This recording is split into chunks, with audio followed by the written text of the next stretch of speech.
Mirë se vini në bota e horoskopit. Ju uroj një javë të mbarë dhe uroj që dhe ju jetë na sjellni surpriza dhe energji pozitive për këtë javë. Le ta shikojmë horoskopin për datë 24 dhe në 30 gusht për 12 qenjat e zodiakut. Ju faleminderit që na ndiqni. Dashi. Kjo javë të kërkon të ngadalësosh ritmin dhe të mendosh më strategjikisht dash. Ke shumë dëshirë për të arritur objektivat e tua, por nuk është e nevojshme ti bësh të gjitha me një herë. Në punë mund të dalë një problem që fillimisht duket të ndërlikuar, por zgjidhja është më pranë nga sa mendon. Në dashuri, një bisedë e sinqertë mund të sjellë më shumë qartësi. Fundjava të ndihmon të marrësh një vendim të rëndësishëm. Dhe mesazhi i javës, durimi dhe një plan i mirë do të të çojnë më larg se nxitimi. Demi. Java sjell energji praktike dhe të favorshme për organizimin e jetës. Është koha të rregullosh financat, shtëpinë dhe çështjet që ke shtyr prej kohësh. Në punë, një detyrë që të dukej e lodhshme mund të përfundojë shumë më shpejt nga sa prisje. Në dashuri, dëgjoj intuitën dhe mos lejo të tjerët të ndikojnë në vendimet e tua. Fundjava sjell më shumë qetësi. Mesazhi i javës: beso te vetja dhe mos lejo zërat e të tjerëve të mbulojnë zërin tënd të brendshëm. Binjakët. Kjo javë të shtyn të kalosh nga idetë dhe veprimet, binjak. Ke shumë plane dhe mendime, por tani duhet të zgjedhësh një drejtim dhe të fillosh. Në punë mund të lind një mundësi interesante nëse tregon për kushtim. Në dashuri duhet të mësosh të kontrollosh reagimet dhe të mos thuash gjithçka në momentin e zemërimit. Fundjava mund të sjellë një ndryshim të këndshëm. Dhe mesazhi i javës: mos kërko planin perfekt, fillo me atë që ke dhe përmirësoje gjatë rrugës. Gaforia. Kjo është një javë që të mëson vlerën e durimit, gafore. Mund të kesh një mundësi përpara, por nuk është e nevojshme ta pranosh më një herë. Në financa, mendo për sigurinë afatgjatë dhe jo vetëm për përfitimin në momentit. Në dashuri, mos lejo emocionet të shtyjnë drejt vendimeve të nxituara. Fundjava sjell një ndjenjë të madhe sigurie. Dhe mesazhi i javës: ajo që është vërtet për ty nuk ka nevojë të detyroj të nxitosh. Luani. Pas një periudhe ku ke dhënë shumë nga vetja, Luan, kjo javë të kërkon të ecësh përpara. Një situatë që ke bërë diçka për ta rregulluar mund të jetë gati të mbyllet. Në punë, mos ke të besosh të tjerëve një pjesë të përgjegjësive. Në dashuri, lënia pas e konflikteve të vjetra hap rrugën për më shumë qetësi. Fundjava sjell një fillim të ri. Dhe mesazhi i javës: ti ke bërë pjesën tënde. Tani është koha të ecësh drejt kapitullit tjetër, Luan. Virgjëresha. Java është shumë e rëndësishme për ty, Virgjëresh, sepse dielli ndodhet në shenjën tënde. Do të ndihesh më i përqendruar dhe më i vendosur për të rregulluar jetën.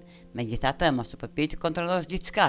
Një projekt ose detyrë mund të mos ia vlejë më për gjithë energjinë që po e kushton. Në dashuri, dëgjoj atë që të thotë zemra, jo vetëm atë që të thotë logjika. Dhe mesazhi i javës: jo çdo gjë duhet përfunduar, ndonjëherë zgjedhja më e zgjuar është të ndryshosh drejtim. Peshoria. Kjo javë sjell disa prova në marrëdhënie peshore. Ti dëshiron paqe, por nuk mund të vazhdosh gjithmonë duke sakrifikuar nevojat e tua për të kënaqur të tjerët.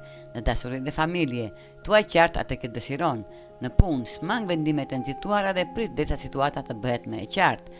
Fundjava është më e përshtatshme për reflektim.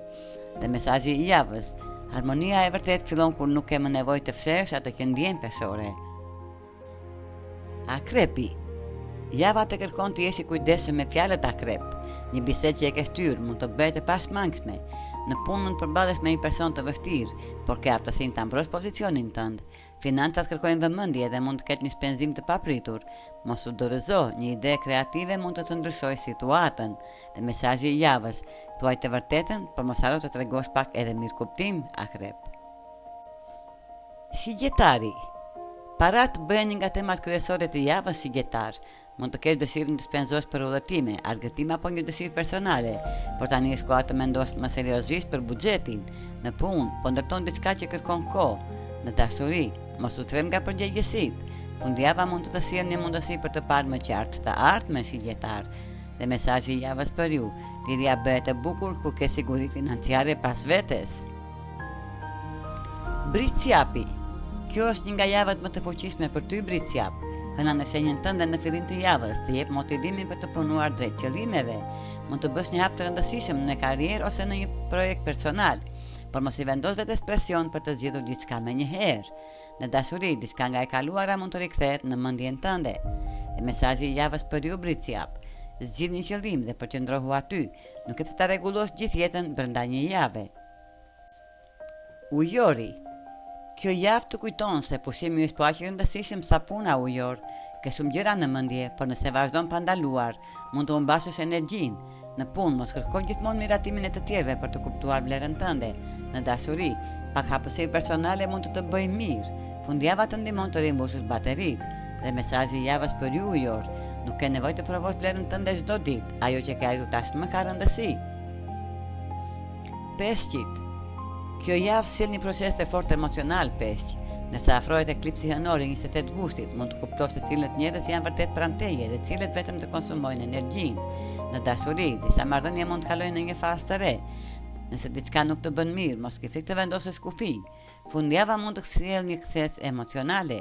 Dhe mesazhi i javës për ju peshq, lëre pasat e këtë lodh dhe krijo hapësirë për lidhje më të sinqerta. Dhe një mesazh i përgjithshëm për javën. Kjo është një javë dhe një periudhë organizimi, vendimesh, pastrimi emocional dhe përgatitje për ndryshime. Shumë prej nesh do të kuptojnë se çfarë ja vlen të vazhdohet dhe çfarë duhet lënë pas. Mos u ngutni, fundi i gushtit kërkon më shumë qartësi, durim dhe besim tek rruga juaj. Ju faleminderit që na ndiqni dhe mos harroni të na bëni like dhe subscribe. Ju uroj një javë të mbarë dhe të këndshme.